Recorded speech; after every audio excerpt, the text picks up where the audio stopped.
दोस्तों, ये कहानी तेनाली राम की है, जो अपनी बुद्धि का प्रयोग करके विजयनगर का भला किया करते थे। उम्मीद है आपको ये कहानी पसंद आएगी। महाराज कृष्णदेव राय के दरबार में एक दिन एक अरब प्रदेश का व्यापारी घोड़े बेचने आता है।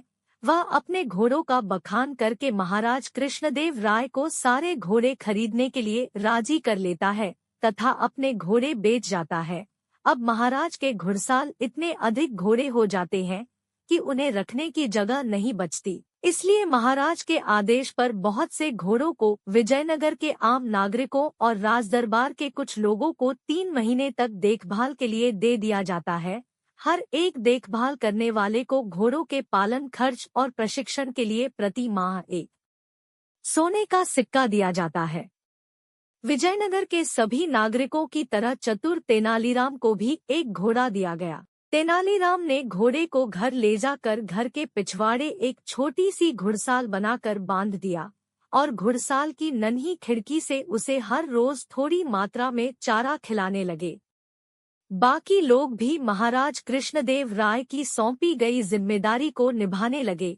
महाराज नाराज ना हो जाए और उन पर क्रोधित हो कोई दंड ना दे दे, इस भय से सभी लोग अपना पेट काट काट कर भी घोड़े को उत्तम चारा खरीद कर खिलाने लगे। ऐसा करते करते 3 महीने बीत जाते हैं। तय दिन सारे नागरिक घोड़ों को लेकर महाराज कृष्णदेव राय के समक्ष इकट्ठा हो जाते हैं, पर तेनालीराम खाली हाथ आते हैं। राजगुरु तेनालीराम के घोड़ा ना लाने की वजह पूछते हैं। तेनालीराम उत्तर में कहते हैं कि घोड़ा काफी बिगड़ैल और खतरनाक हो चुका है और वह खुद उस घोड़े के समीप नहीं जाना चाहते हैं। राजगुरु महाराज कृष्णदेव राय को कहते हैं कि तेनालीराम झूठ बोल रहे हैं। महाराज कृष्णदेव राय सच्चाई का पता लगाने के लिए और तेनालीराम के साथ राजगुरु को भेजते हैं। तेनालीराम के घर के पीछे बनी छोटी सी घुड़साल देख राजगुरु कहते हैं कि अरे मूर्ख मानव, तुम इस छोटी कुटिया को घुड़साल कहते हो। तेनालीराम बड़े विवेक से राजगुरु से कहते हैं कि क्षमा करे, मैं आपकी तरह विद्वान नहीं हूँ। कृपया घोड़े को पहले खिड़की से झांक कर देख ले और उसके पश्चात ही घुड़साल के अंदर कदम रखें। राजगुरु जैसे ही खिड़की से अंदर झांकते हैं, घोड़ा लपक कर उनकी दाढ़ी पकड़ लेता है। लोग जमा होने लगते हैं। काफी मशक्कत करने के बाद भी भूखा घोड़ा राजगुरु की दाढ़ी नहीं छोड़ता है।